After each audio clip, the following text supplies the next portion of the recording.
안녕하세요. 나의 보물의 박선영입니다. 출산을 앞두고 있는 예비 엄마 아빠들, 아기 용품을 어떤 걸 구매해야 될지 막막하시죠? 제가 아이 둘을 키워보면서 몇 가지 유용하게 썼던 용품들과 꼭 필요하다고 생각되는 용품들을 정리해봤어요. 사실 출산을 앞두고 준비해야 될 건 너무 많은데요. 하나하나 다 알려드리기보다는 이건 잘 썼다는 용품과 이건 막상 써보니 그다지 필요 없다는 용품들이 있어서 공유해보고자 영상을 찍었습니다. 먼저 베넷 저고리. 보통 병원이나 조리원에서 하나씩 주기도 하고 선물도 많이 들어오는데요. 베넷 저고리는 사실 입힐 수 있는 기간이 짧아요. 한 달 정도 입힐 수 있는데 태어나고 조리원에 2주 정도 있잖아요. 그럼 집에 와서 2, 3주 정도밖에 못 입히니 사실 많이 살 필요가 없어요. 선물 들어오는 것도 개봉도 못한 것도 있을 정도예요. 절대 많이 준비하실 필요 없고 한두 개 정도만 있어도 될 것 같아요. 오히려 바디슈트를 더 많이 입히게 되는 것 같아요. 밑에 똑딱이도 있고 아기들은 좀 서늘하게 있어야 하거든요. 저는 첫째를 1월에 낳았는데요. 추울까봐 꽁꽁 싸매고 있었더니 태열이 너무 심하게 올라와서 진짜 고생했던 기억이 있어요. 얼굴이며 머리까지 심하게 올라와서 안 써본 로션이 없을 정도였어요. 너무 꽁꽁 싸매면 아기들은 체온 조절이 어렵기 때문에 조금 시원하게 입히시는 게 좋습니다. 그리고 모자도 준비하시면 좋은데요. 아기들 딸꾹질할 때 씌우는 용도로 많이 쓰이기도 하고 저희 애들은 머리숱이 없어서 밖에 외출할 때도 항상 씌우고 나갔어요. 그리고 손싸개는 아기 옷에 손싸개 용도로 같이 붙어있는 게 있어서 굳이 여러 개 준비하시진 않아도 될 것 같아요. 속싸개는 다들 아실 텐데요. 아기 모로 반사 방지로 처음에 꽁꽁 싸매는 용도죠. 저는 오히려 많이 사용을 안 했던 것 같아요.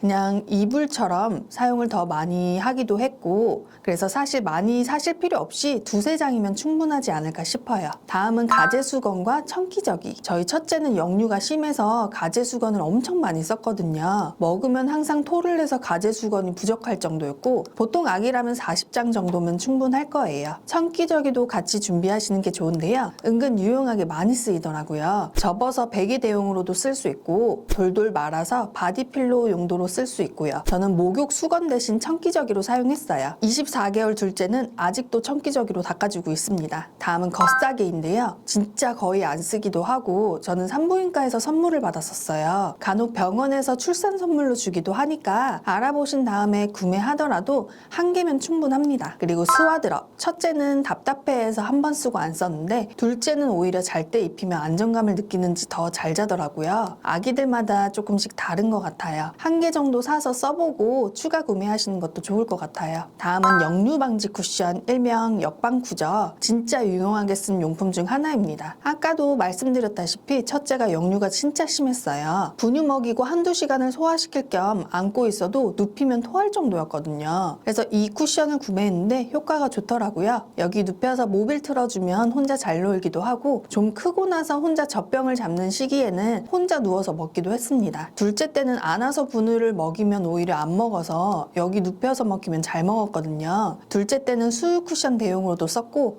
하나 사서 둘째까지 아주 유용하게 썼습니다. 그리고 콧물 흡입기. 첫째가 역류가 심했다고 했잖아요. 간혹 토하고 코로도 넘어올 때가 있더라고요. 그럴 때 처음에는 입으로 흡입하는 걸 썼는데 너무 불편하더라고요. 조절이 안 되기도 하고 해서 큰맘 먹고 노시브를 구매했는데 아기가 너무 싫어해요. 그래도 나름 감기 걸려서 코 막힐 때 쓰기엔 좋은 것 같아요. 그리고 욕조는 배수구 있는 욕조를 추천드립니다. 여러 욕조를 써봤는데 아래 배수구 있는 게 좋더라고요. 보통 아기 씻길 때 씻기고 헹구는 용도로 욕조 2개에 물 받아놓고 씻기는데요. 혼자서 그렇게 씻기다 보면 허리도 아프고 손목도 아프고 남편이 있을 때 씻기면 가능하지만 간혹 혼자 있을 때는 엄두가 안 나더라고요. 근데 배수구 있는 욕조는 싱크대에 쏙 들어가기도 하고 혼자 씻기기에는 아주 좋더라고요. 전 남편이 늦게 오는 경우가 많다 보니 혼자서 씻기는 일이 많았는데요. 서서 씻기면서 배수구도 있으니 헹굴 때도 욕조를 하나 더 쓸 필요 없이 바로 헹궈주고 훨씬 빠르게 끝나기도 합니다. 그리고 분유포트 필수인데요. 전 사실 브레짜는 사용을 안 해봤지만 다들 좋다고는 하더라고요. 근데 비싸기도 비싸고 사실 분유는 1년 정도밖에 안 먹는데 사기는 아깝더라고요. 그래서 저는 물 온도 조절되는 분유포트 사용했습니다. 한번 끓었다가 끓였다가 원하는 온도로 맞춰져서 사용하기 편하더라고요. 분유를 끊고 나서도 뜨거운 물 필요할 때 유용하게 사용하고 있습니다. 다음으로 유용하게 썼던 게 베이비캠입니다. 아기가 낮잠을 잘 때 계속 옆에 있을 수도 없고 거실에서 할 거 해야 하는데 간혹 아이가 깨도 울음소리가 안 들릴 때가 있어요. 초반에는 계속 환청이 들려서 깼나 하고 방을 들락날락 했던 기억이 있습니다. 베이비캠 있으면 그럴 일은 없으니 편하긴 하더라고요. 강추입니다. 다음으로 강추하는 게 세면대 비데입니다. 정확한 명칭은 모르지만 아기 비데, 수도꼭지 비데 검색하면 나올 거예요. 저희 애들은 모두 여자아이라서 대변을 보고 나면 앞에서 뒤로 닦기라고 알고 있거든요. 남자아이들은 그냥 엎드린 채로 닦아도 되지만 여자아이들은 대면 이물질이 앞쪽으로 오는 게 안 좋다고 해서 항상 앞으로 안고 닦여야 하는데 손목이 아작납니다. 그나마 이 아기 비데 덕분에 손목을 지킬 수 있었는데요. 아이들 닦일 때뿐 아니고 성인들 양치하고 헹굴 때도 유용하게 쓰이더라고요. 진짜 완전 강추입니다. 그리고 어느 정도 크면 이제 세면대 비데로 쓰기에는 너무 무거워서 힘들 때가 오거든요. 그럴 땐 샤워 핸들이 유용하게 쓰이더라고요. 목욕도 이제 욕조에서 하기보다는 후다닥 서서 씻기는 게 편해지는 시기에는 이 샤워 핸들이 좋은 것 같아요. 첫째, 둘째 모두 유용하게 썼습니다. 다만 공간 차지는 조금 되는 편이라서 그게 조금 불편했던 것 같아요. 그리고 사실 많이 필요 없는 건 유모차. 저는 물려받아서 쓰긴 했는데 신생아 때는 거의 쓰지 않았던 것 같아요. 겨울에 태어나기도 했고 아기 때는 아기띠로 데리고 나가거나 해서 유모차는 좀 나중에 사도 될 것 같습니다. 그리고 카시트는 준비해 주시는 게 좋은데요. 신생아 때는 바구니 카시트를 이용하시잖아요. 근데 이게 바구니 카시트는 몇 번 사용을 안 하니까 새 상품을 구매하는 거는 비추고 요즘에는 대여도 있고 중고로 구매하시는 걸 추천드릴게요. 그리고 아기가 좀 더 크면서 개월수에 맞는 장난감들이 있어요. 장난감도 사실 비싼 건 너무 비싸기도 해서 저는 그 시기에 맞는 장난감은 대여를 많이 했던 것 같아요. 대여 상품도 깨끗한 거 찾으면 거의 새 것처럼 오는 경우도 있으니 바로 새 상품을 사기보다는 대여해서 한번 써보고 사도 괜찮겠다 하는 걸 구매하시는 게 좋을 것 같아요. 이 외에도 필요한 건 많고 사야 되는 것도 많지만 제가 경험해 본 결과 너무 비싼 것만 고집하지는 않아도 된다는 점. 요즘은 당근에 좋은 물건도 많이 올라오다 보니까 꼭 새 거를 사야 될 필요는 없어요. 저도 유모차나 아기띠 등등 중고로 잘 쓴 물건들도 많답니다. 아기 용품 특성상 짧게 써야 되는 것들이 많으니까 중고도 고려해 보세요. 그럼 다음에도 유용한 정보로 찾아뵙겠습니다.